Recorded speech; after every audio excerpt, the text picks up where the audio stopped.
And Moldova is going to discuss again with its EU partners about Moldova's EU integration path. This is the most important project for us.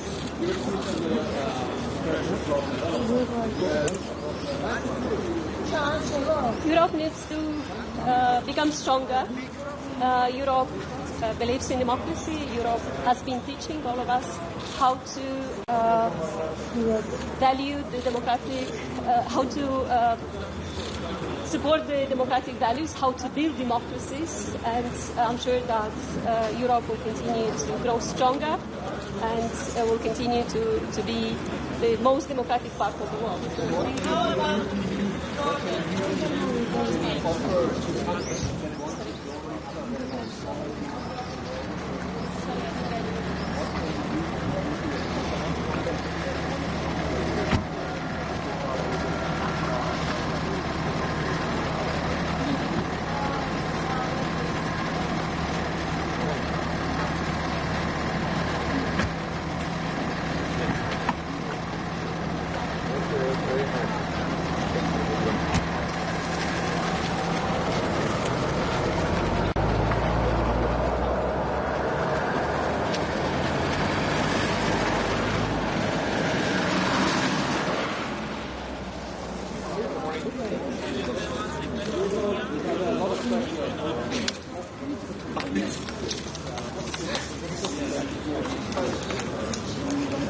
Well, this is a good way for Europe to come together in the broader context.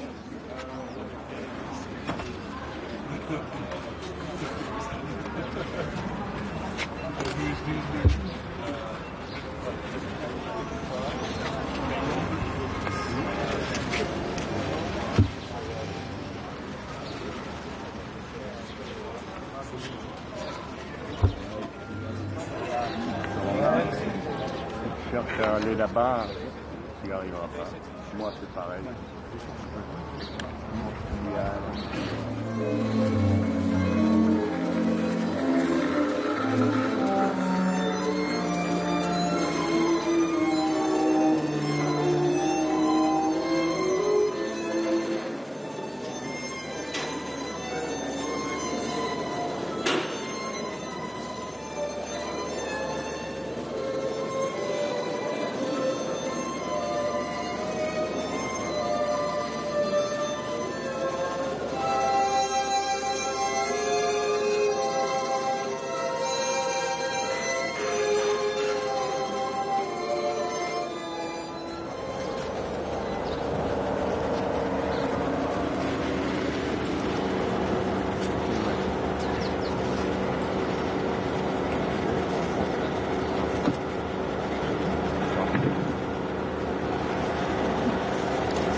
Greetings from Finland. It's great to be here in Armenia. And I want to thank the Prime Minister for organizing this wonderful meeting. Dinner was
First off, I'm grateful for the invitation from President Trump.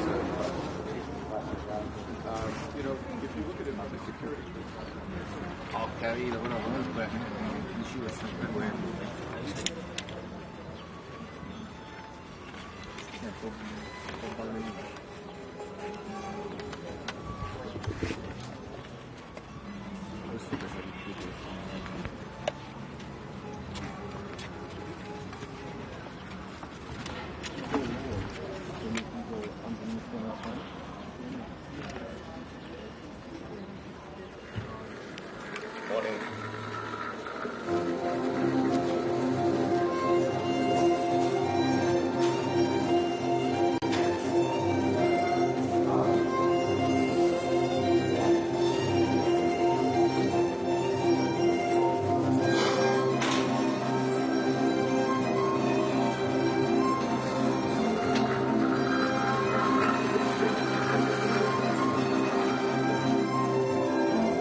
You can get now.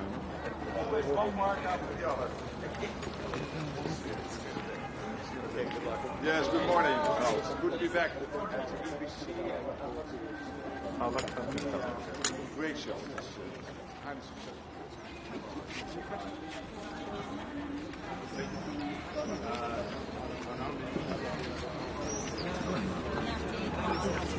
Well, I mean, the European community of the United States is not a member, but I have no doubt that global affairs will be discussed. As you know, as we know, there has been some disappointment on the U.S. side when it comes to European reaction to what's happening now in the Middle East and the campaign of Israel and the U.S. against Iran. But I would also argue that what I'm hearing from all my contacts with European leaders is that European leaders have gotten the message, they've heard the message.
Let's go.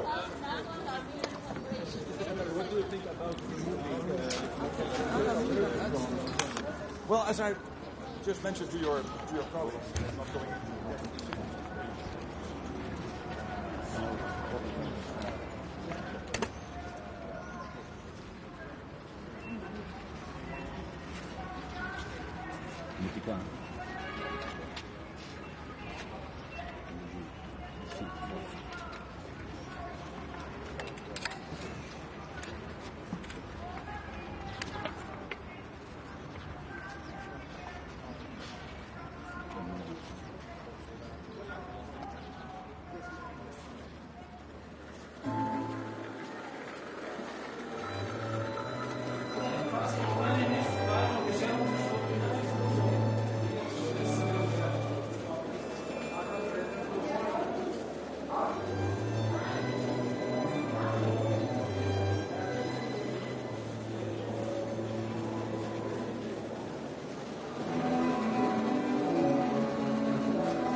This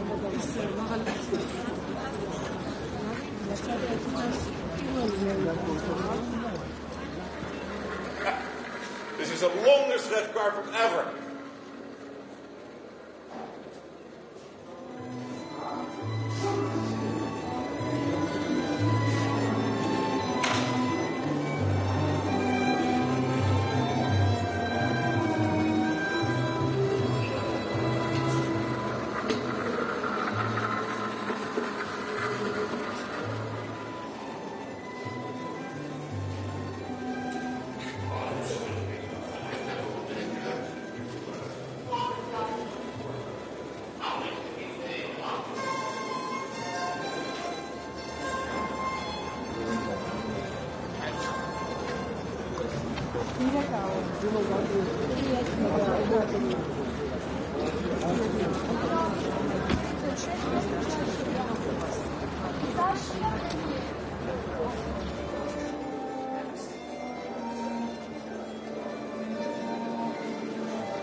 Będziemy się widzieć w samolocie.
Prime Minister wants us to propose to be.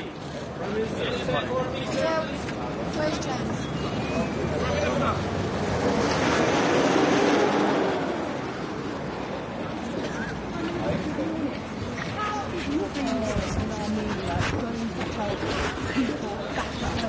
Specifically, we want to get in on EU loan schemes to Ukraine.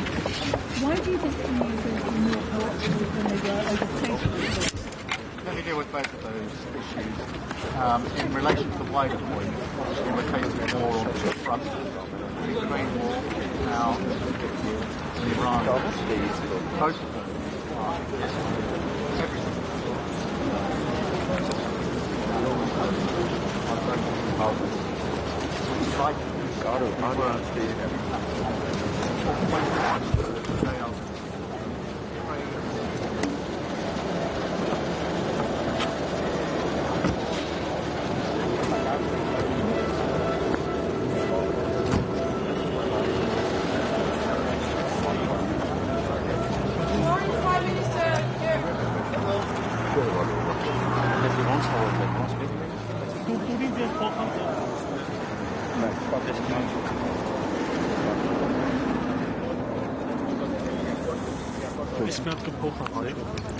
Ask me.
Please. Due to the situation in the world,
of independent Europe, we have to reduce our overdependencies in specific areas. The first is energy. We are too much over-dependent on imported fossil fuels and therefore always dependent on volatile global markets. We have to increase our assets at home in Europe, and these are the renewable energies and nuclear energy because they are homegrown, they are cheaper, and they are reliable. Second topic where we need more independence is defense and security. We have to step up our military capabilities to be able to defend and protect ourselves. There is a vast amount of money available for the investment, but we really have to step up the speed up the process.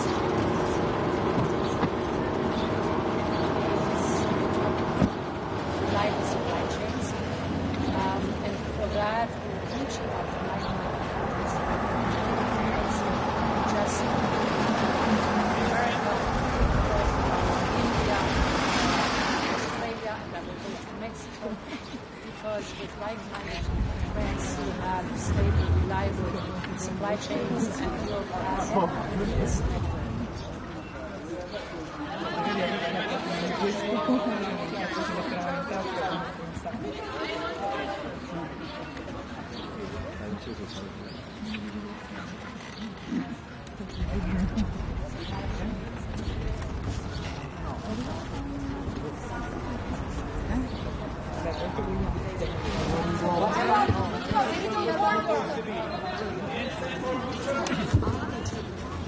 Madame von der Leyen, for local media,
have the European political community meeting, and Europe is not about geography, it's about the values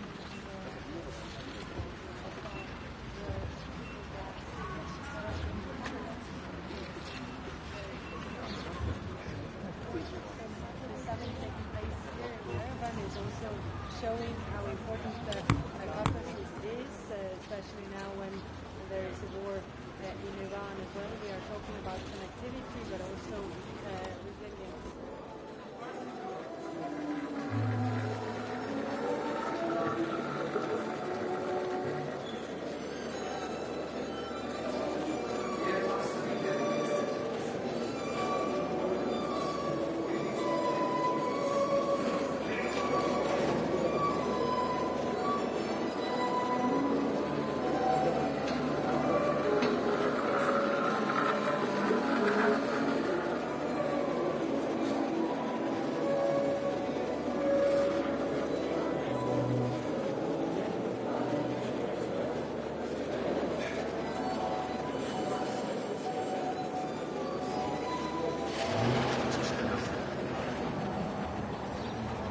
Well, I don't see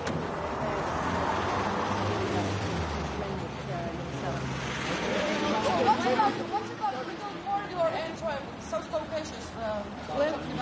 Yes, of course, Armenia is making their own decisions, and in Armenia we have the elections coming already in a month.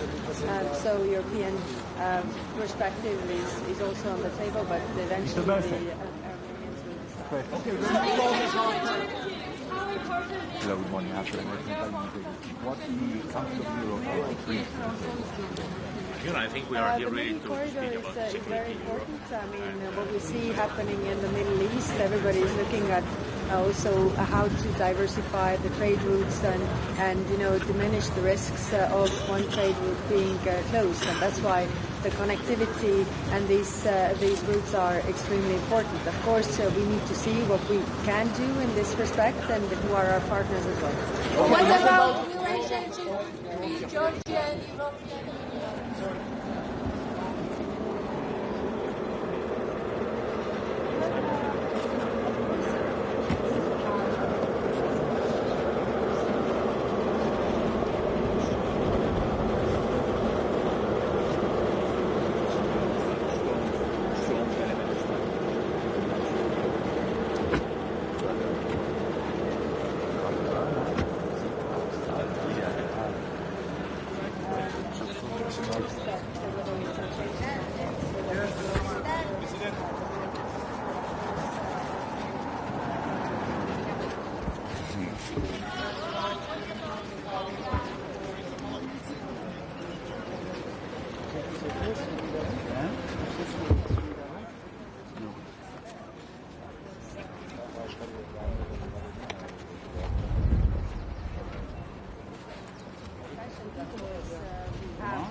one question.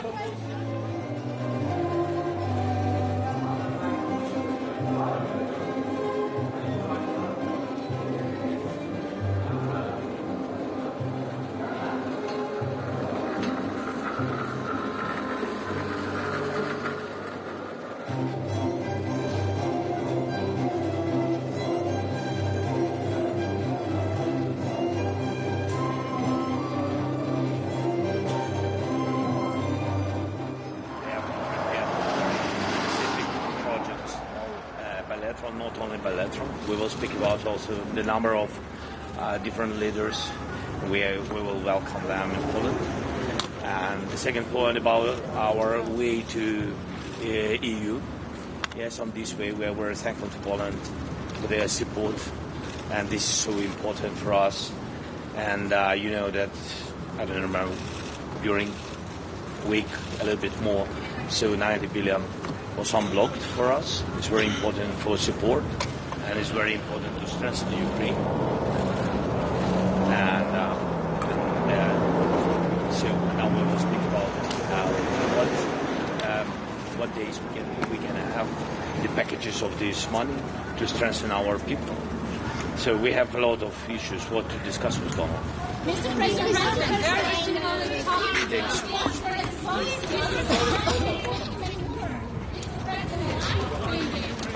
President Zelensky, is NATO dead without Donald Trump's support? Sorry? Is NATO dead without Donald Trump's support?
ზოგადად ამიერკავკასიის და გასაგრილ საქართველოს როლი აქ განსაკუთრებული ჩვენშვით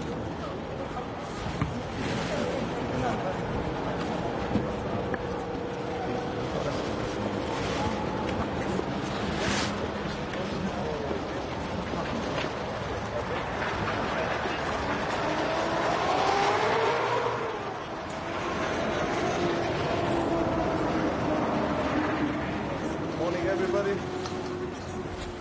Couple of points.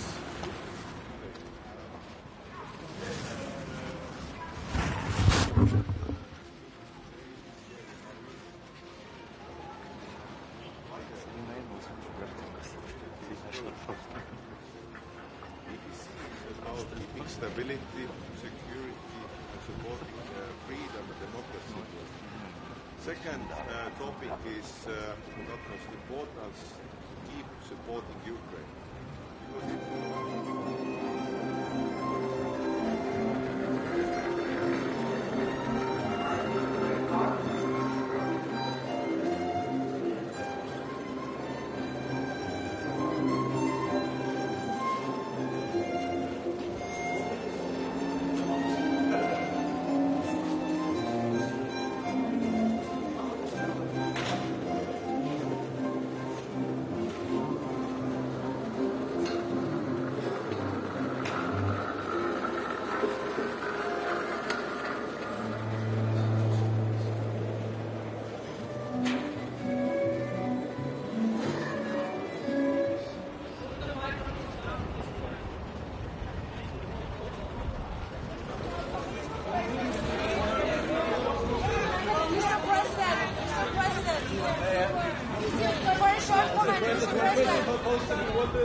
quality of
There is someone from communication here, from the host. Because someone has to organize that. There is only one microphone for all the leaders. I mean, Yes. Exactly.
Principle.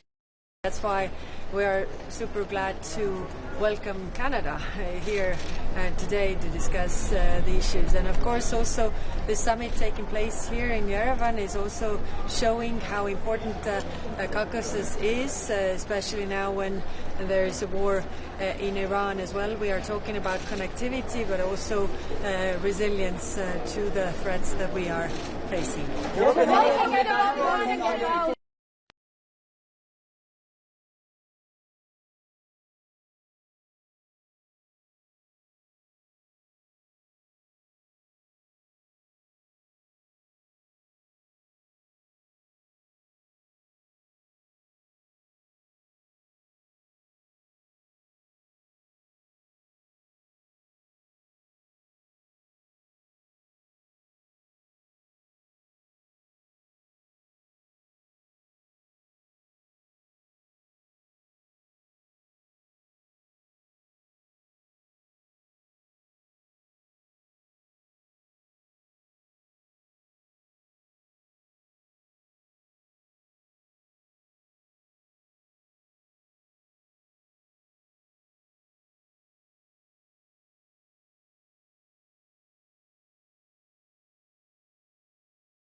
Oxygen peşmez.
Prime Minister, please further short comment.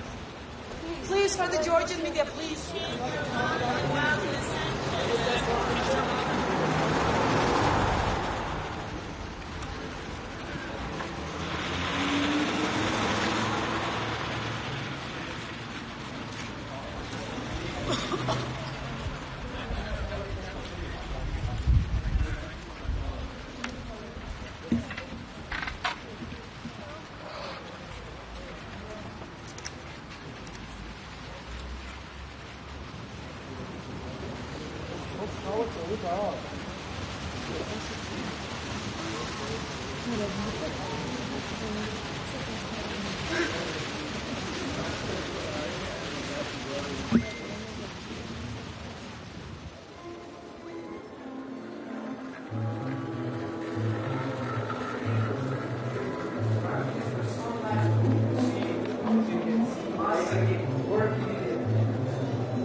This is not something we were taught. It is lived. It is inherited. It is part of who we are. So we ask, where does a civilization begin? With power? With land? With monuments? Or with something quieter? Something that listens. Something that remembers. Something that connects.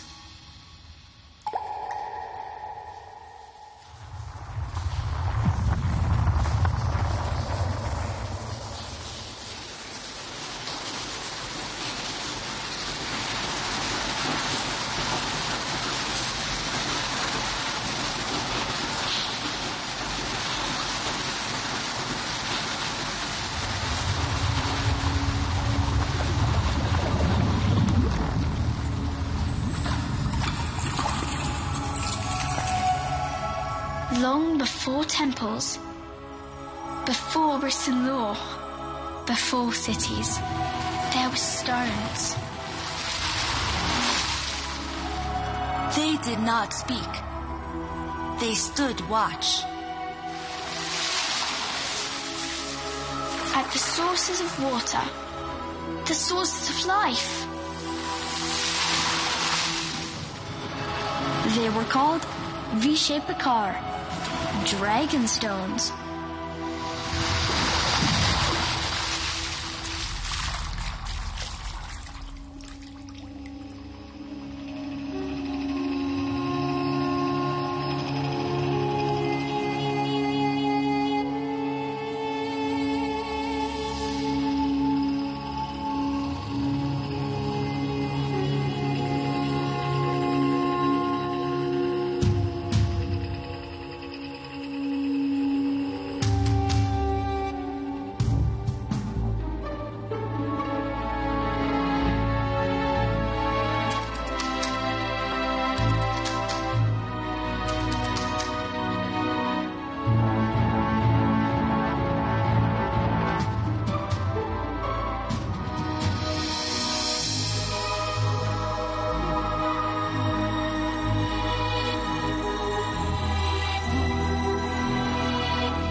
They were guardians, symbols of elemental force,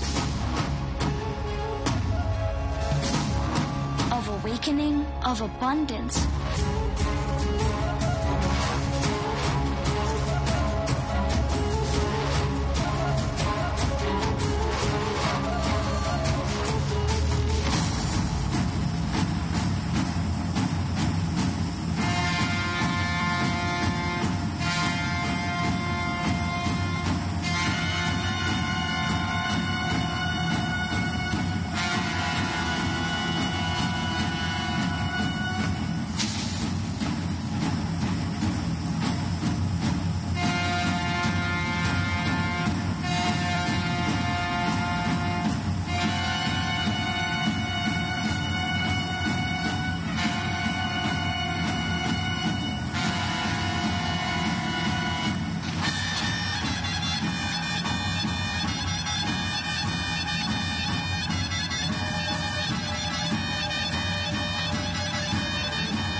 Here, water demanded balance. It had to be shared, managed, and sustained. And in that, a culture of coexistence took shape.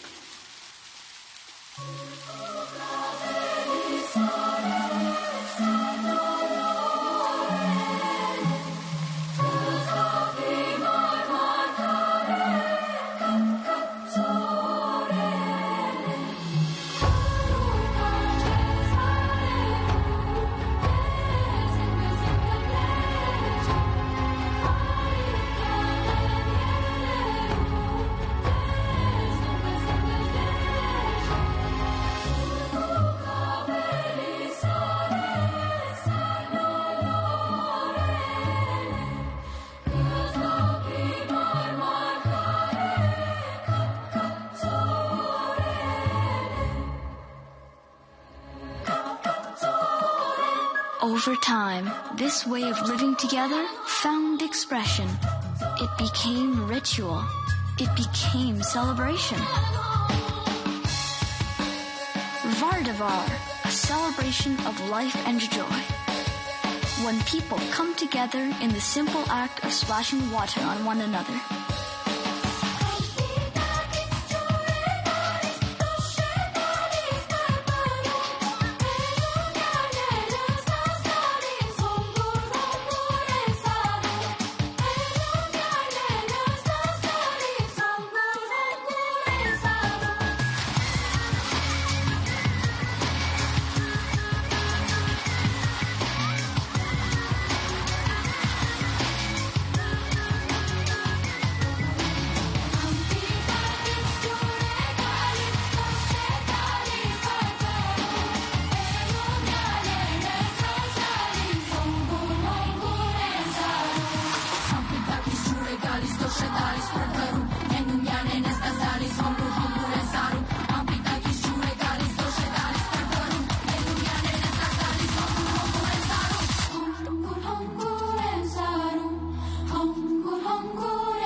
Water is part of daily life everywhere.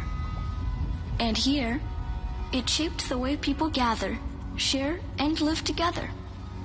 It built not only temples of stone, but a shared spirit.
That spirit found many forms.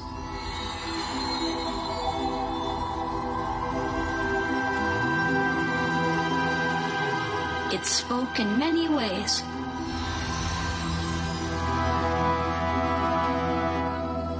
In a gentle rhythm shaped into words.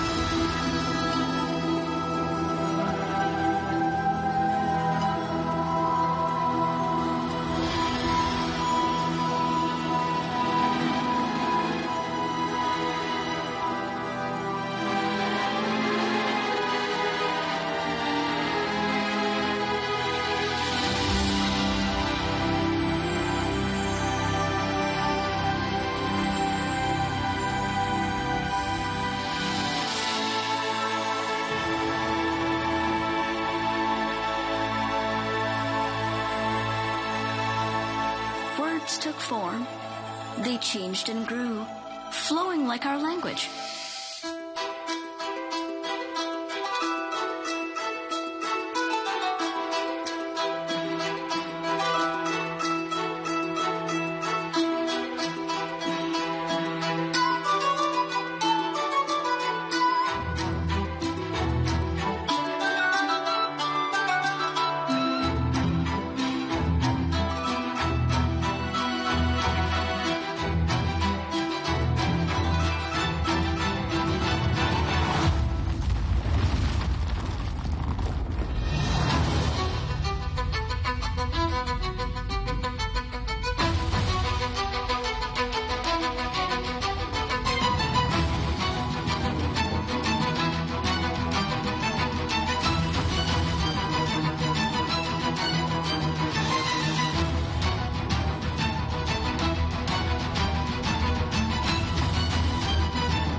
Water became a path for devotion.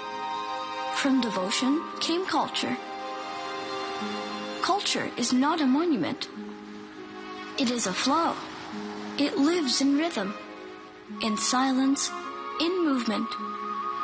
It speaks through image, through gesture, through time. Like water, it never repeats itself.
Like water, we have grown and transformed, creating, innovating, changing shape, reaching outward, building connections.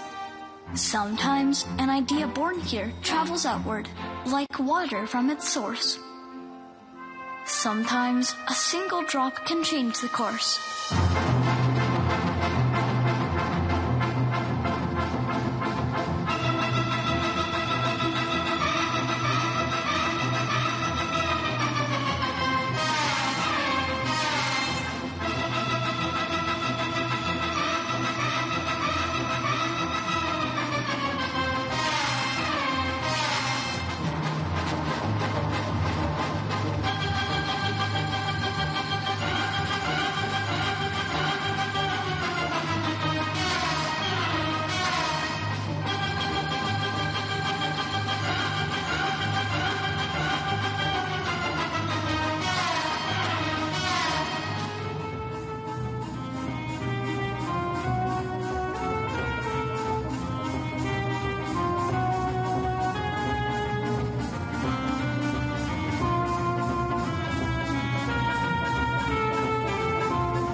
Today, Armenia stands on a wave of momentum and progress, moving towards a better future, a brighter tomorrow.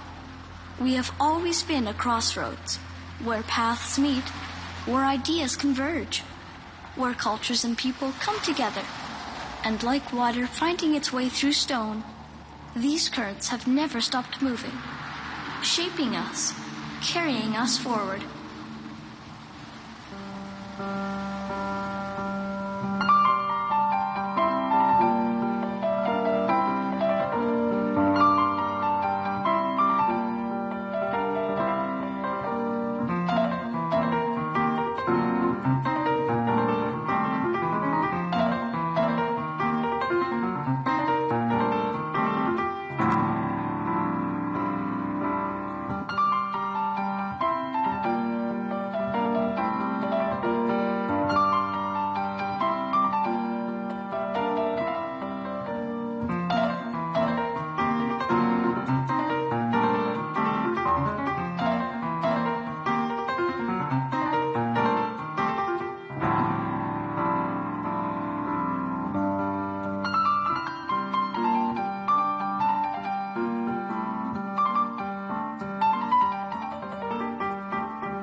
Water does not divide. It connects shores, people, continents. This is how water moves. This is how ideas move. Europe, too, is a shared current. Different histories, different voices. Moving toward one horizon. Moving toward harmony.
Let us unite at this crossroads for peace, for unity.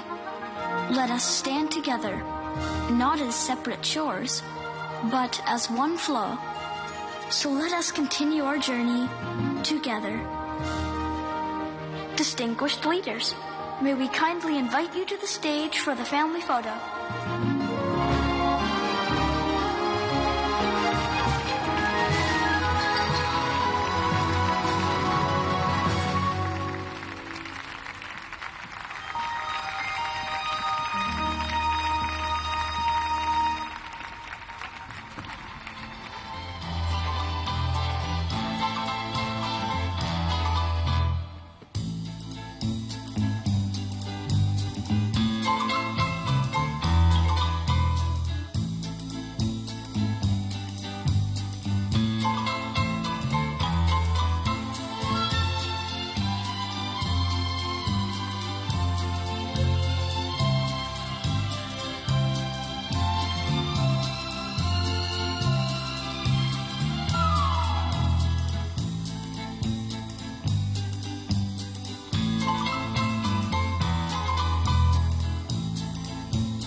outlined the architecture of the future peace and led us to the Washington Peace Summit last August.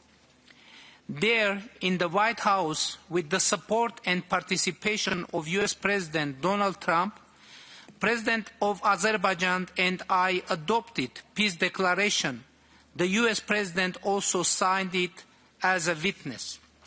In the presence of the three leaders, foreign ministers of Armenia and Azerbaijan initialed the agreement on the establishment of peace and interstate relations between the Republic of Armenia and the Republic of Azerbaijan.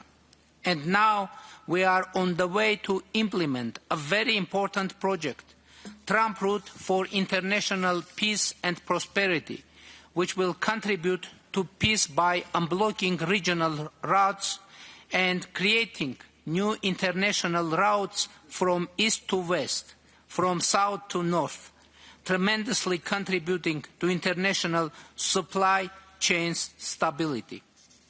Dear friends, now we have peace with Azerbaijan. It is already 2 years that we have had no casualties as a result of shootings with Azerbaijan. And these are unprecedented years since our independence. Now we are working closely with Azerbaijan to strengthen and institutionalize the peace of our two countries. And this is the first time when President of Azerbaijan is participating in an event taking place in Armenia, although online. But hopefully I will have the opportunity to visit Azerbaijan in 2028 for the EPC 10th summit. Armenia and Azerbaijan, by the way, reciprocally supported each other's candidacy to host EPC summits. Excellencies, for us many things happened in EPC summits and are happening now for the first time ever. My first bilateral meeting with the President of Turkey took place on the margins of the mentioned first EPC summit in Prague. And now the Vice President of Turkey is here to participate in Yerevan's EPC summit and is the first Vice President of Turkey to come to Armenia. The Presidents of North Macedonia, Bosnia and Herzegovina, the European Parliament, Prime Ministers of the United Kingdom, Italy, Spain, Croatia, Ireland, Andorra, Finland, Estonia, Luxembourg, Norway, Slovenia, Kosovo, Liechtenstein are visiting Armenia for the first time ever. This is another reason to consider this summit historic for Armenia, not to mention the very summit of its own, which is the first European event of this scale hosted by Armenia ever. Dear friends, thank you for co-authoring this history for Armenia. Of course, this summit is important for international context as well, especially now that the world faces growing multiple challenges from Ukraine to the Middle East. I dare to hope that as a result of our discussions and decisions, this summit could bid for becoming historic for international peace and stability as well. And I wish us success and persistence to achieve this goal, not necessarily in Yerevan, but hopefully in the near future. Ladies and gentlemen, Excellencies, dear friend, I now declare the 8th Summit of the European Political Community open and wish us productive, substantive and forward-looking discussions. Thank you very much.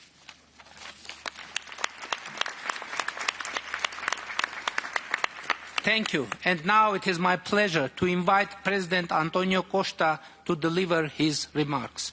Please, Mr. President. Prime Minister, Altesse Royale, dear colleagues, I would like to warmly thank Prime Minister Pashinyan for hosting us here in Yerevan for the summit of the European political community. And I would also like to thank you all for coming in presence, and President Aliyev to be here with us by VTC. Today's European Political Community Summit is truly historic. It is historic because for the first time the EPC meets here in the South Caucasus, and because it places Armenia in the heart of Europe, which is exactly where it belongs, in light of its long and rich history. It is historic because today's summit has been made possible by the agreement between Armenia and Azerbaijan. That agreement is a story of peace in Europe that must be celebrated in a world where escalation and war seem to dominate. Thanks to this agreement and improved relations between Turkey and Armenia, the region has embarked on a transformative path. Interconnected strategic industries, markets, transport corridors, digital networks, and energy interconnections. They do more than move goods, data, electricity, and people. They build trust, create jobs, and bind neighbors together through practical cooperation and shared growth. And the European Union stands ready to be a reliable partner in turning this vision into reality, to ensure the irreversibility of this momentum of peace and opportunities for prosperity. It is vital to strengthen Armenian democracy and fight external interference and misinformation. The future of Armenian democracy lies in the hands of the Armenian citizens only. There is a third reason why today's summit is historic. For the very first time, we have invited a non-European guest, the Canadian Prime Minister Mark Carney, to participate in a summit of the European political community. Welcome, Mark.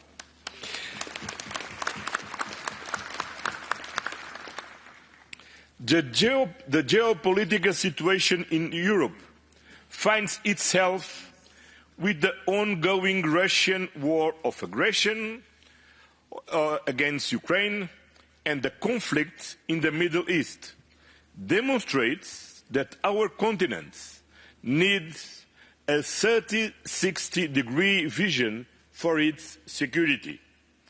In a world of growing chaos, that vision must be guided by one clear, overarching principle. Europe must be at the forefront of the defense of the rules-based international order, anchored in the United Nations Charter as the main pillar of the multilateralism. But the world of today is not just marked by growing instability. There is a second important trend, the world's increasing multipolarity. This is a trend that requires a multipolar partnership to promote peace and to ensure shared prosperity. On all these levels, Canada is more than a like-minded, it is a close partner. Canada shares Europe's 360-degree global vision of security. Canada wants to build together with us a principles-based international order anchored on international law and international humanitarian law. Canada is a champion of multilateralism with the United Nations system at its heart. And Prime Minister Carney is an outspoken advocate of a multipolar partnership. It is therefore very fitting that Canada is the first ever non-European guest of an EPC summit. Welcome, Mark. You are among friends here. But the EPC is about more than just building a common European principled vision for peace and prosperity. It is also about using that vision into reality on energy, on connectivity, on democratic resilience, the themes of this year's roundtables. And I'm glad that again, like in the previous summits, the EPC will be a catalyst for action. Action in support of Ukraine, Moldova and Armenia, and also in building a European coalition against drugs. And I would like to thank Emmanuel and Georgia for further advancing this important initiative. I would like to end where I started, by thanking Prime Minister Pashinyan for hosting us today, but also, in fact mainly, for the courageous political decisions he has taken to bring Armenia closer to the European Union. The direction of travel is unmistakable, and an important milestone on that path is tomorrow's first ever European Union-Armenia summit right here in Yerevan, and that is worth celebrating. But today is about the European political community, and I wish you all a successful meeting. Thank you very much. Thank you, Mr. President, for your substantive and forward-looking remarks. And now I would like to invite to have a speech President Volodymyr Zelensky. Please, the floor is yours, Mr. President. Thank you so much. Dear leaders, it's important that this broad format works. And I thank Armenia and Prime Minister Pashinyan for the hospitality, good organization. Of course, I have to start from this. This is very important. We wish Armenia and Azerbaijan only peace, of course, sustainable, comprehensive, long-lasting peace. We wish you, Prime Minister, we wish President Aliyev, and we wish both your two nations. And so many countries are represented here today. It matters that Armenia stands here with all Europeans. And for the first time in 24 years, by the way, a visit by the President of Ukraine. This means a lot. And it shows the scale of our unity, all those who value life. And I agree with Antonio. Absolutely, I'm glad Mark Carney is with us, and it's time to turn our shared values with Canada into more joint opportunities for Canada and Europe. Dear friends, the challenges are clear, absolutely. First, we all see it, the war in Iran remains unresolved, and it could cause instability for a long time, and it may raise the cost of living in all our countries these years. And this could lead to major political shifts. So first of all, our energy and security cooperation needs to be real cooperation, and we need to help each other prepare for winter and deal with energy challenges. And we should also push for a long-term solution for the Strait of Hormuz and for the people of Iran. Second, Russia's war against Ukraine and Europe continues just as hard as before. And this summer will be a moment when Putin decides what to do next, expand the war or move to diplomacy, and we must push him toward diplomacy. Russia has announced a May 9 parade in Moscow without military equipment. If that happens, it will be the first time in many, many years they cannot afford military equipment, and they fear drones may buzz over Red Square. This is telling. It shows they are not strong No. So we must keep the pressure by sanctions on them. And I thank you for the 20th sanctions package. I'm thankful to all the leaders, to EU, Antonio, Ursula, thanks very much. And especially those sanctions against Russian oil, the military industry and Russian banks. We must continue this pressure. We must move Russia to diplomacy. Please oppose any ideas to ease sanctions. This is important. And thank you also to those who are fighting against Russia's shadow oil fleet. Third, as long as this war continues, strong support for Ukraine must continue. Every support package matters, especially air defense. Every contribution to the Pearl program matters.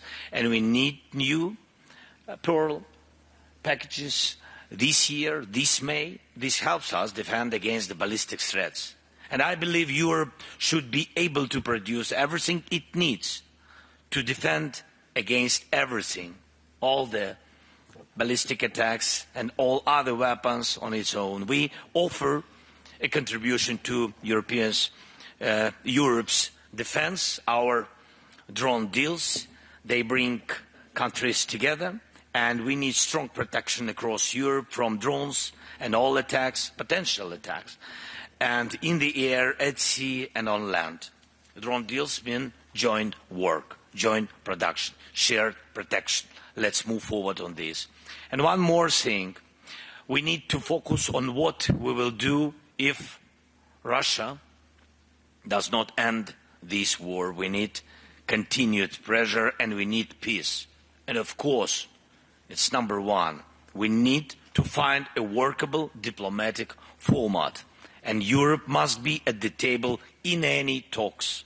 And we are in contact with the United States and we understand their views and positions, but it would be good to develop one common European voice for talks with Russians. Thank you. Thank you. Thank you, Mr. President, for your remarks. And now I invite President Ilham Aliyev, who is joining us via video connection, to deliver his speech. Please, Mr. President. And greetings from Baku.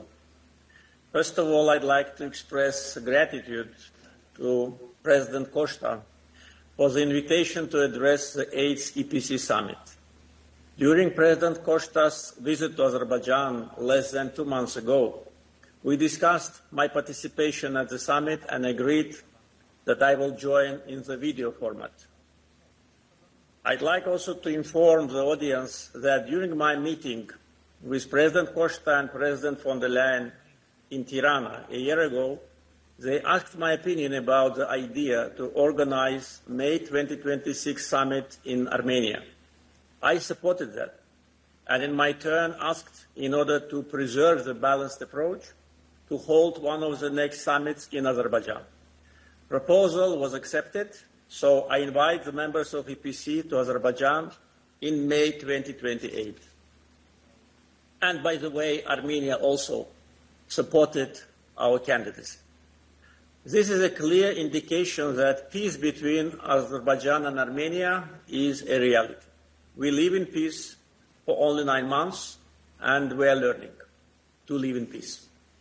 Last August in Washington, in the White House, leaders of Armenia and Azerbaijan signed a joint declaration. President Trump, as it was already mentioned, signed it also as a witness.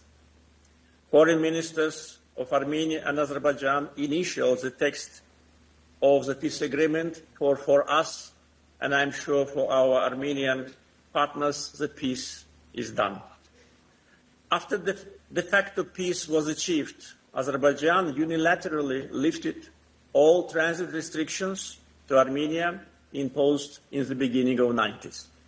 Up to now, 28,000 tons of cargo to Armenia was delivered through the territory of Azerbaijan. Azerbaijan went even further. We started to supply our oil products, gasoline and diesel, for the first time to Armenia, thus starting their trade relations. So far, 12,000 tons of our oil products have been exported to Armenia. Another achievement of peace is connectivity. Trump route for international peace and prosperity will connect Azerbaijan with its exclave, Nakhchivan. Along with that, this route will be part of the Middle Corridor. Both Armenia and Azerbaijan already see the practical benefits of peace. Using this opportunity, I'd like to express gratitude to the European Commission for its position on Armenia-Azerbaijan peace process. But unfortunately, not all the European institutions demonstrate the same approach. One of them is European Parliament, another Parliamentary Assembly of the Council of Europe. Azerbaijan is a member of the Council of Europe since January 2001. By the way, I, then head of Azerbaijani delegation, as a member of Parliament, was one of the active members of PASEH. Our delegation was never under any restrictions in the Council of Europe until January 2024. On September 2023, Azerbaijan put an end to separatism in Karabakh. We ourselves implemented 4 UN Security Council resolutions adopted in 1993 and remained on paper for 30 years. 4 months after that, PASEH imposed sanctions on our delegation. Unfortunately, double standards is today a kind of a modus operandi for PASEH. Azerbaijan's territorial integrity has the same value that of any other country, and in this issue, double standards are unacceptable. Now about European Parliament. This gathering, instead of supporting the peace process, prefers to sabotage it. Since May 2021, 6 months after the end of the Second Karabakh War, until 30th April 2026, European Parliament adopted 14 resolutions full of insults, lies about Azerbaijan. Just imagine, 14 resolutions in 5 years, kind of an obsession. The last one, only 4 days ago, deliberately right prior to the summit. Instead of addressing fundamental problems of some member states, such as xenophobia, Islamophobia, anti-Semitism, migration, competitiveness, problems of the homeless people, European Parliament targets Azerbaijan, spreading slander and lie. And the reason is that Azerbaijan restored its territorial integrity and sovereignty, put an end to separatism, and brought war criminals to justice. In response, Parliament of Azerbaijan on May 1st decided officially to suspend cooperation with the European Parliament in all areas, cease participation in the activities of the EU-Azerbaijan Parliamentary Cooperation Committee, and initiate the procedures for termination of membership in the Euronest Parliamentary Assembly. Taking into account that during EPC summits we openly exchange our views and our concerns, I just wanted to inform our colleagues with what is happening in this respect so that there will be no misinformation and manipulation with the followed decision. In conclusion, I'd like to congratulate Prime Minister Pashinyan with EPC summit in Armenia and say that despite all the efforts of those who want to hinder the process, Azerbaijan is committed to peace agenda, and the remarks of my Armenian colleague clearly demonstrate that. I wish the summit success. Thank you. Thank you, Mr. President. Now, dear friends, I would also like to note that, as it was said, the first time in the European Political Community Summit format, we are joined by Prime Minister Mark Carney. Dear Prime Minister, please The floor is yours. Thank you very much, Prime Minister Pashinyan, for that introduction. I'd like to thank you and President Costa for the very kind invitation to this summit and your leadership at this pivotal time for Europe and the world. Et je tiens à saluer le président Macron pour son initiative visant à créer cette rencontre. Comme en témoigne l'agenda aujourd'hui, sa vision, votre vision, ta vision, c'est une fois de plus révélé prémonitoire. I join others in saluting the progress that's been made on peace between Armenia and Azerbaijan, and I welcome the presence of President Aliyev. I'd like to say thank you again for the invitation. I do think that it is fitting that Canada is the first non-European country to join this forum, as we are the most European of non-European countries. We share a triple alignment of history, of values, and trust. Our histories are deeply intertwined. I'll refer back to the water analogy that we just witnessed with the opening ceremony, but it's personified by tens of millions of Canadians of European descent, including more than 60,000 Armenians. Our shared values are born of that common history: freedom, rule of law, democracy, pluralism. And these values shape our relationships, determine our priorities, and point to our common future. Canada has consistently stood up for these values, including in recent years. From our membership of the Coalition of the Willing as one of the largest per capita contributors to Ukraine, to our leadership of the NATO Brigade in Latvia, our intensifying cooperation with the Nordic countries, UK and Germany, on Arctic security, and our role as the only non-European participant in the European mission in Armenia. We're demonstrating not just the strength of our values in defending the rules-based international order, as you rightly mentioned, Antonio, but also the value of our strength. And that's necessary because the world is undergoing a rupture across several dimensions: in technology, in energy, in commerce, and geopolitics. Integration is being used as a weapon by some, and the rules are not constraining the hegemons. Now, we have to actively take on the world as it is, not as we wish it to be. We know nostalgia is not a strategy, but we don't think that we're destined to submit to a more transactional, insular, and brutal world. And gatherings such as these point to a better way forward. I think I'll close my remarks with a few observations on strategic autonomy, recognizing that security and prosperity today extend well beyond the traditional areas of food, energy, and defense, important as they are, to include space-based communications, semiconductors, digital sovereignty, critical minerals, independent payment systems, clean energy, and vaccines. And our strategic imperative is to build these sovereign capabilities with the most trusted partners, and that creates enormous opportunities for partnership between Canada and Europe. We view ourselves as highly complementary to your economic and security goals. That's demonstrated through the work we're doing with the presidencies on the new EU-Canada Strategic Partnership of the Future, building deeper relationships from digital to defense, supply chains to security. We're honored to be the first non-European country as part of the EU SAFE initiative. We would observe that in the last year, we have struck $18 billion worth of critical minerals deals across 20 of the world's leading critical minerals.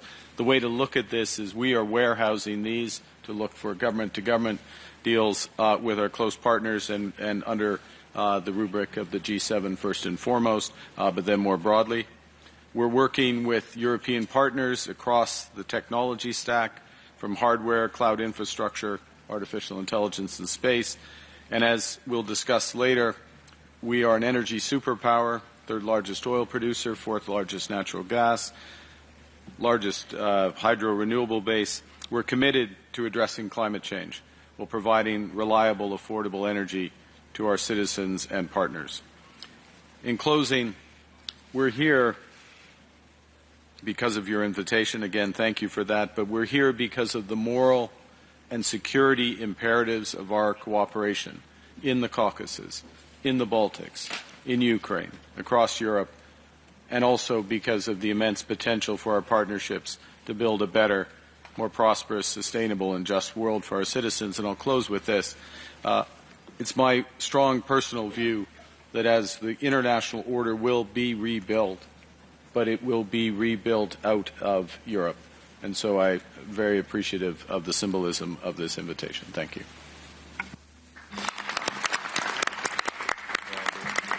Thank you, Prime Minister, for your insightful and valuable remarks. Excellencies, dear friends, let me express my appreciation to all speakers for their thoughtful and substantive contribution, which have set the tone for our discussions today. We will now proceed to the next segment of the plenary session, an interactive panel discussion. I would like to invite the President Nikos Christodoulides to chair the panel and to introduce the panelists for the interactive discussion. Please, Mr. President. President Ursula von der Leyen, President Emmanuel Macron, Prime Minister Giorgia Meloni, and Prime Minister Keir Starmer. Please, dear friends.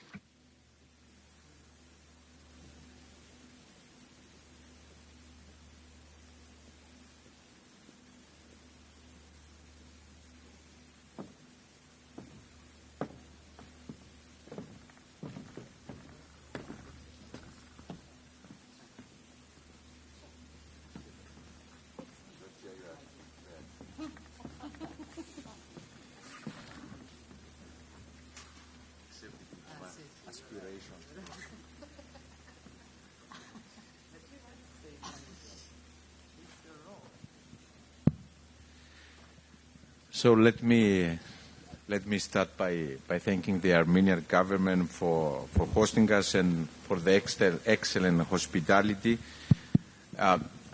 We meet here at Yerevan at a very critical moment. I would say at a time of geopolitical tensions, economic uncertainties, and growing pressures on our democratic institutions. There is no doubt, and I think that all of us will agree that there is a need to strengthen dialogue, to strengthen cooperation and collective resilience. And the European political community is the right forum to address these challenges, and especially to discuss how to maintain European coherence and unity in time of multiple crises, how to reinforce European security as a continental and not just European Union, as a continental necessity. We are witnessing a fundamental shift in our security landscape, from conventional warfare to hybrid threats. Today's challenges do not stop at the borders of the European Union. They are continental, and they demand what we call a whole of Europe response. Within this context, a credible European security policy must be anchored in a 360-degree perspective, addressing the volatility of the Middle East, of Ukraine, of Western Balkans. Is not a matter of regional preference, but it is a strategic requirement for the entire European family, from London to Nicosia, from Paris to Yerevan.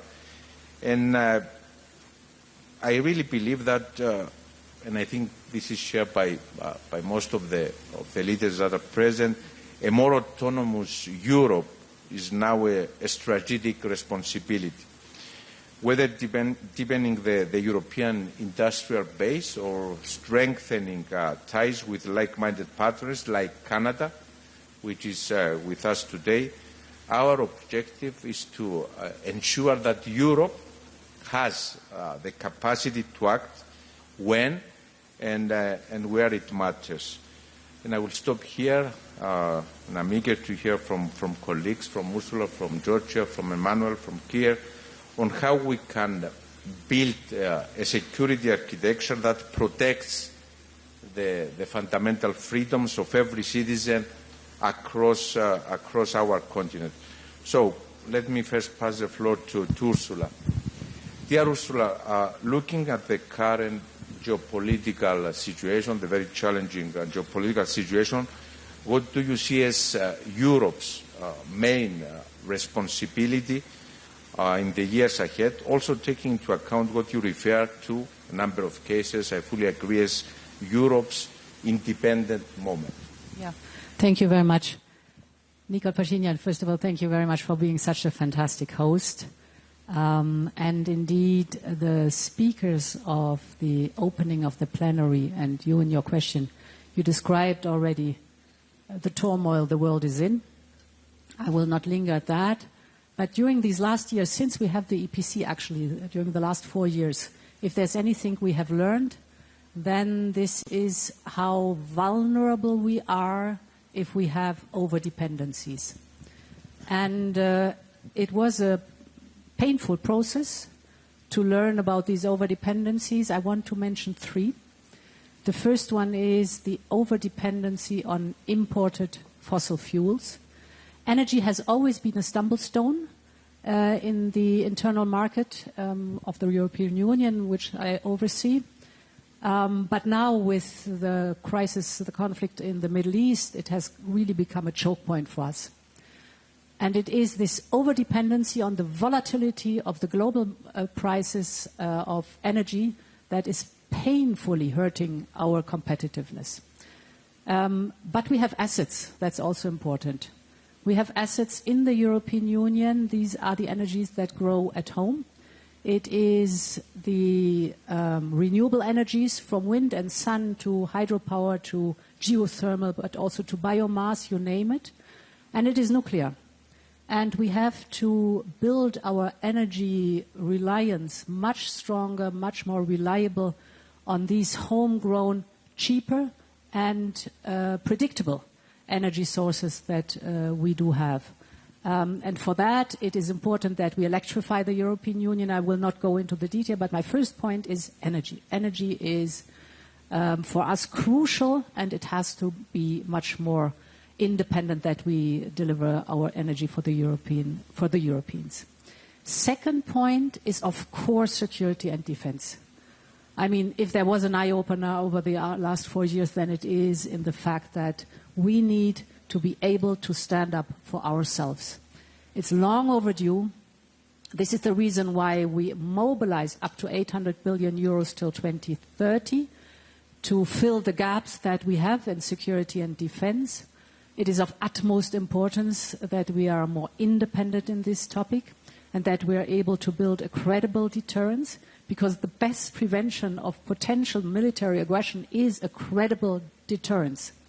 And this is a task where all of us here in the room are assembled to deliver on a much more credible, stronger, together with Ukraine, stronger and reliable security and defense.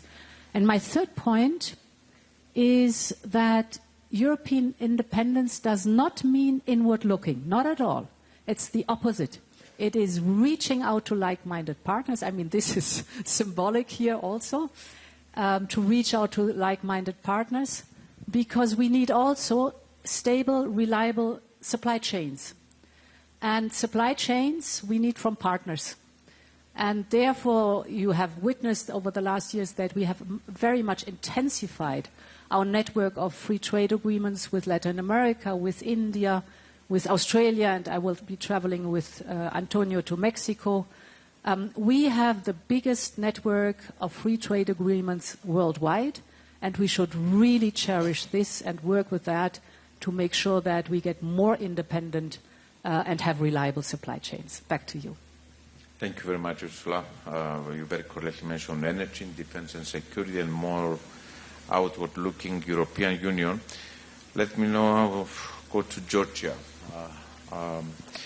Italy has often underlined, and I fully agree with this approach, that the strategic importance of the Mediterranean and the greater Middle East, promoting what we say as 360 degrees approach between the eastern and the southern flanks, but also to different kind of common challenges. One common challenge that we have is migration.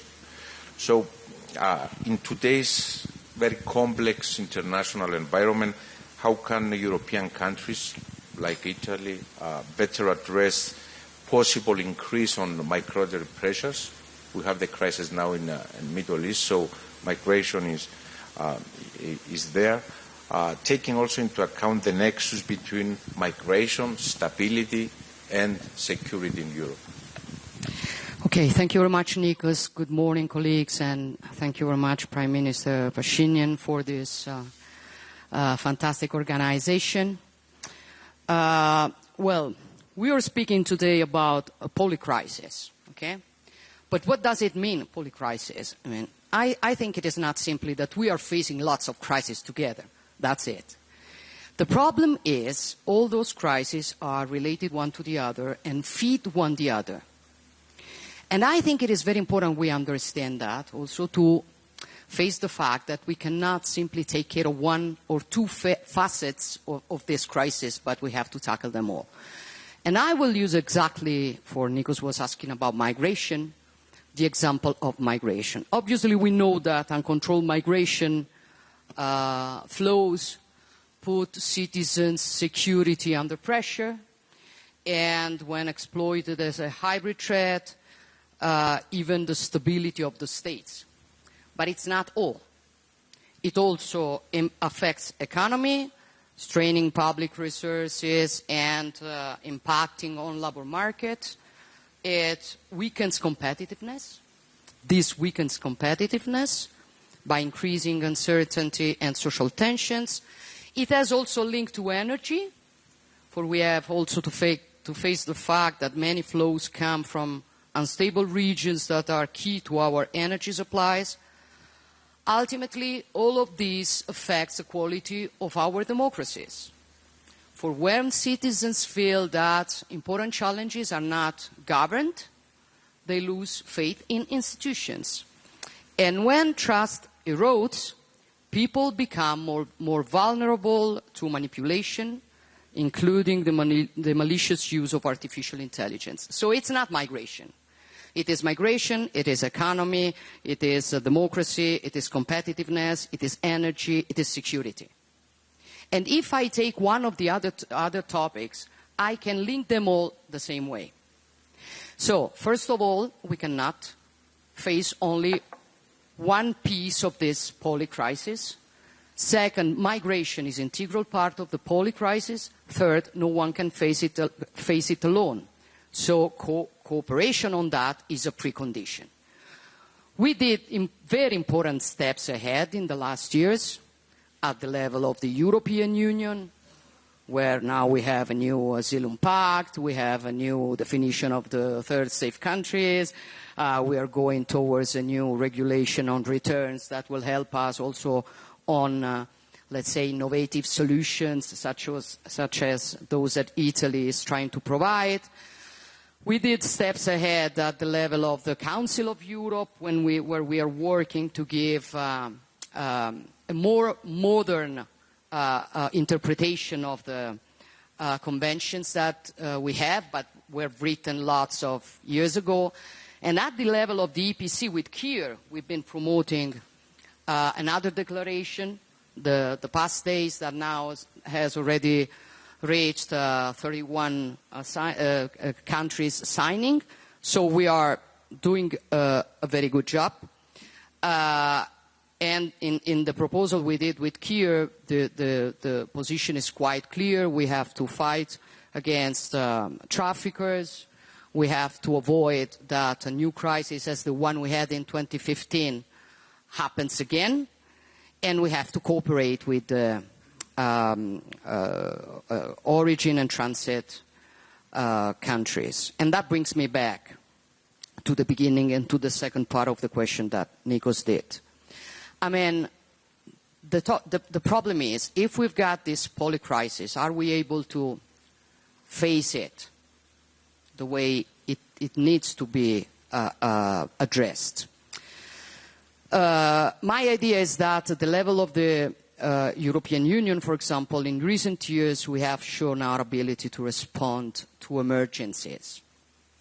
We did it with the pandemic crisis, we did it with Ukraine. But I also think now we have to step up our game.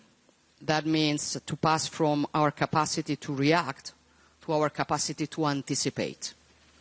That means we have to focus much more on our strategy in the long term, and this kind of discussions are very useful for that. And the strategy, in my opinion, should be a stronger focus not only on the like-minded countries, obviously it's very, very important, but also on our geographic neighborhood.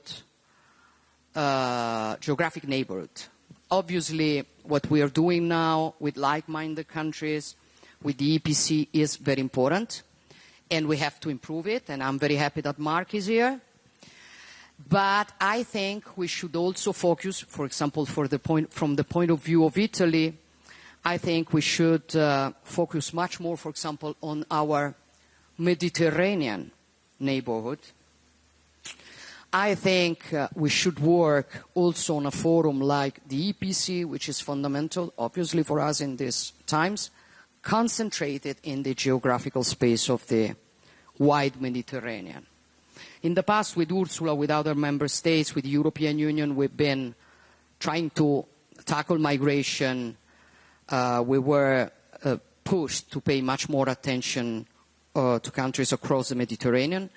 Now, in my opinion, the challenge is to broaden this approach, to bring together security, development, energy in our cooperation with neighboring countries. For this is the best way we have to respond to a crisis which is not only one crisis. It's lots of crises altogether, but unfortunately they are part of the same crisis and we have to tackle it all. Thank you. Thank you, Georgia. You very correctly raised the issue of tackling the root causes of migration by working together with the countries of origin. Emmanuel, you were the first to propose the European political community, which brings us together to discuss challenges and opportunities. And you have consistently highlighted the importance of European strategic autonomy. How do you see the concept of European strategic autonomy evolving in today's security environment? And another question with regards to the Strait of Hormuz. All of us will commend your leadership on the matter together with Kier, since we agree what happens in the Middle East directly affects Europe. How do you see the situation evolving and what we can do as Europeans to facilitate the day after with regard to the Strait of Hormuz? Thanks. Thanks, Nikos. Thank you very much, colleagues. And Nicole, thank you very much for hosting us and organizing this EPC. Look, I really believe that when we speak about strategic autonomy, it was perfectly phrased by Mark in his speech with the list of sectors when we speak about strategic autonomy. It's not just dealing with defense and security and energy, but these components are critical and food.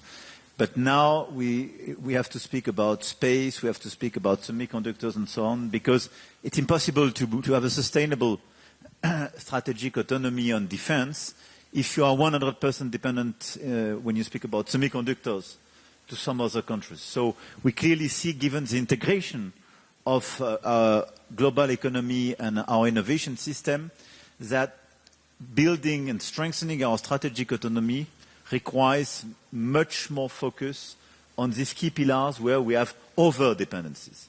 And we experienced the cost of over-dependencies during the past few years. In COVID time, when we spoke about masks and some medical devices, the Russian war against Ukraine revealed our over-dependencies regarding gas and Russian gas. We are experiencing the cost of our over-dependencies when we speak about the American umbrella in terms of defense and security. Let's be honest, this is the elephant in the room. But if Mark is here as well, this is because he feels more close to the Europeans and because we are all together and we consider we have to be more united because there is a sort of a doubt or a question mark when we speak about the fact that no doubt about the American solidarity on all these fields. And we will probably experience the cost of our over-dependencies vis-à-vis China, no doubt. So the big issue we have is that we have a lot of, beyond the wars and beyond the crisis, we have a big de-risking strategy to deliver, which will request much more investment and coordination amongst the Europeans. And let's be clear, it needs more solidarity, more investment, better organization, in order to better integrate our value chain together and de-risk our value chains from the main geopolitical risks we identify.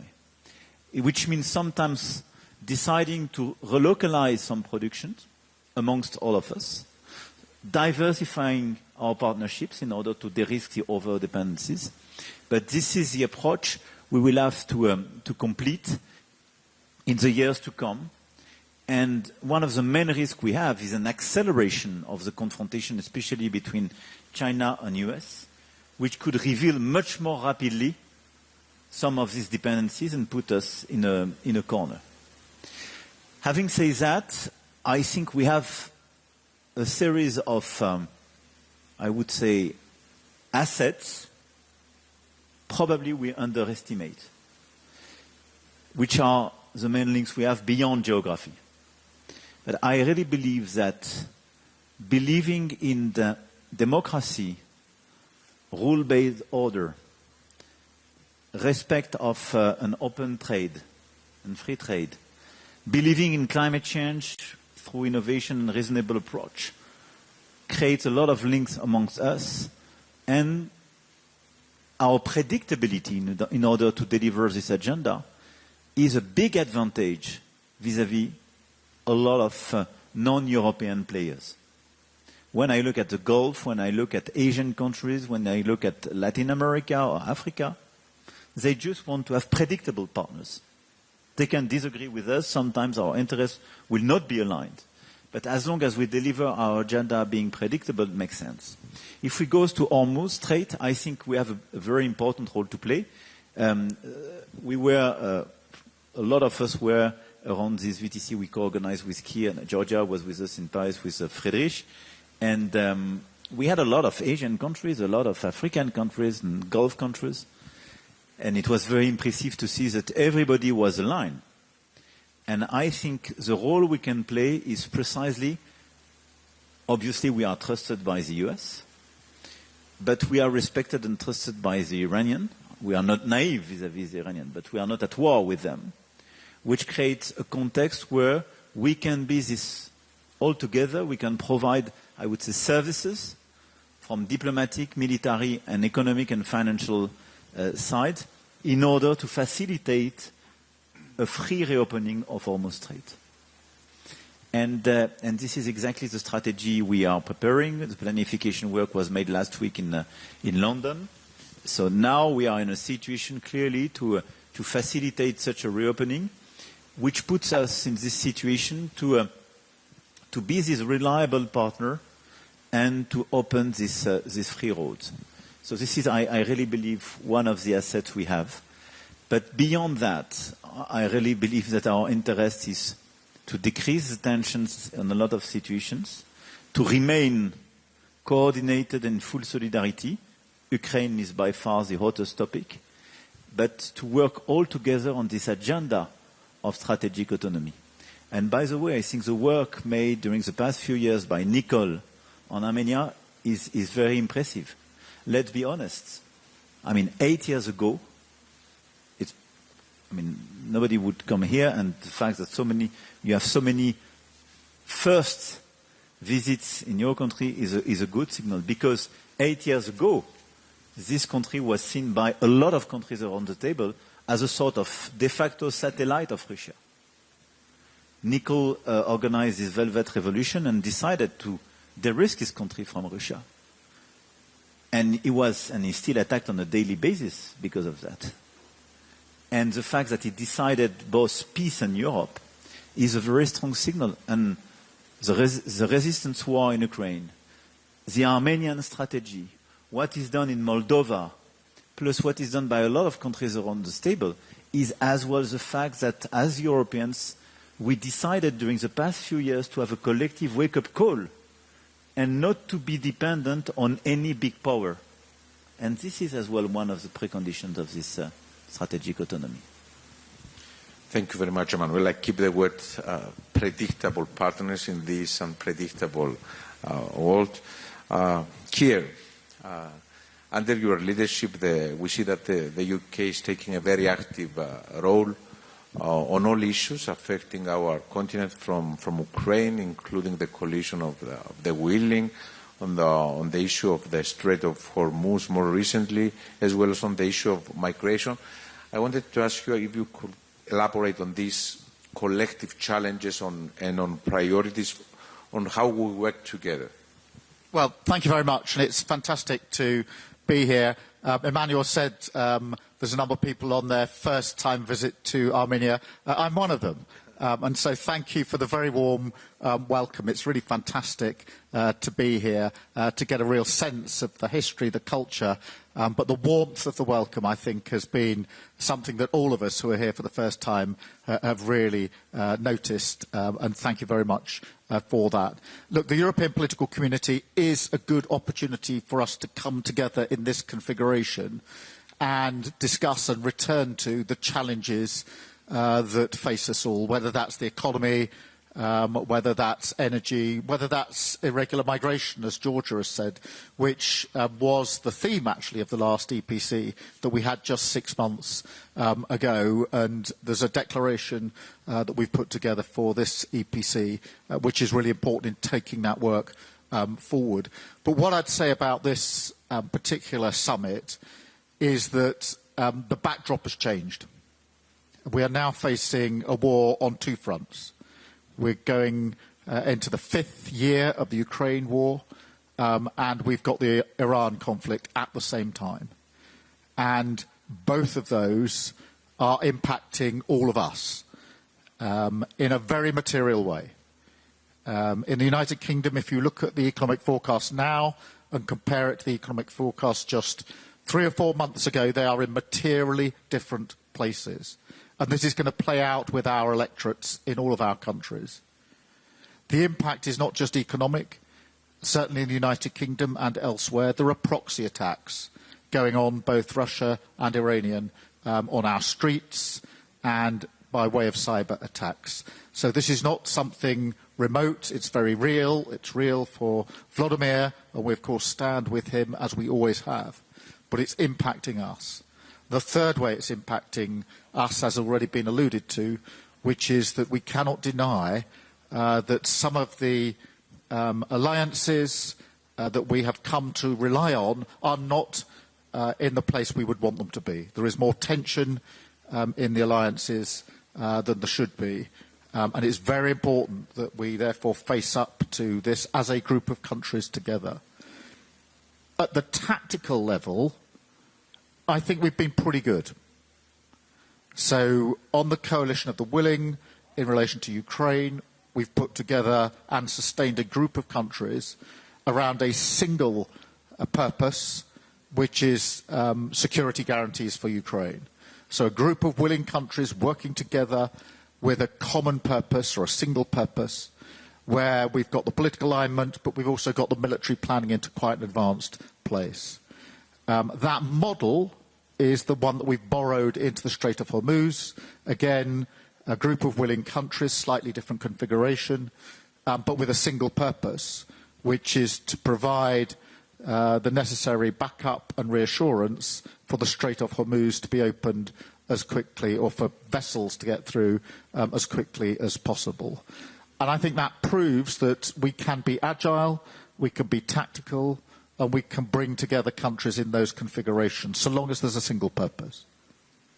But strategically, we have to do more than that, because if we talk about defence and security, in Europe we've got behind over many years now. We're not where we need to be. There needs to be a stronger European element in NATO. I have no doubt about that. So across defence and security and trade and energy, all of which have been weaponised, we need a much stronger Europe coming together around these issues. And I think we're all saying versions of the same thing, but I really do feel it goes back to what you said, Mark, in a way. As we come through the challenges that face us, it has to be Europe now that leads the way. And I feel that on defence and security we've been behind the curve for too long, over dependencies, over reliance, some assumptions about the world that we live in. They've gone. We now need to lead out of this, and we need to do it at pace, because these impacts are real. The alliances that are under tension are real, and how we as a group of leaders respond now will likely define what goes on for many years, arguably for a generation. So I feel this is a really important moment to come together and have these discussions about what we're going to do, how we're going to do it, and what action then follows from that. Thank you very much, Nikos. Thank you, Keir. Thank you all. I think it is clear from this discussion that the strength of the whole of Europe approach lies in our shared values.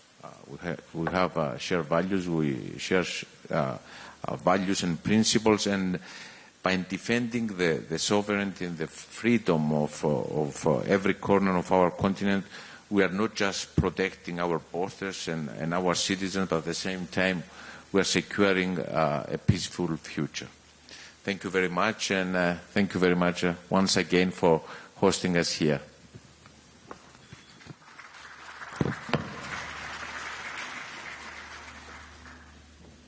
Excellencies, thank you for your active participation and for the focus and substantive exchange we have had during this plenary session. As now the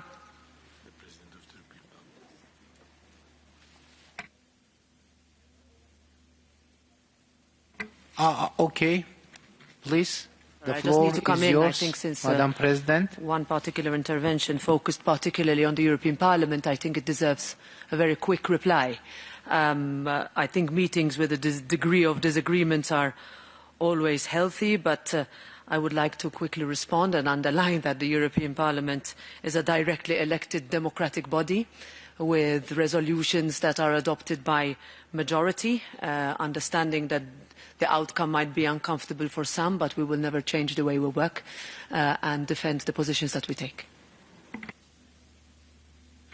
Thank you, Madam President. Dear colleagues, our plan now is the following.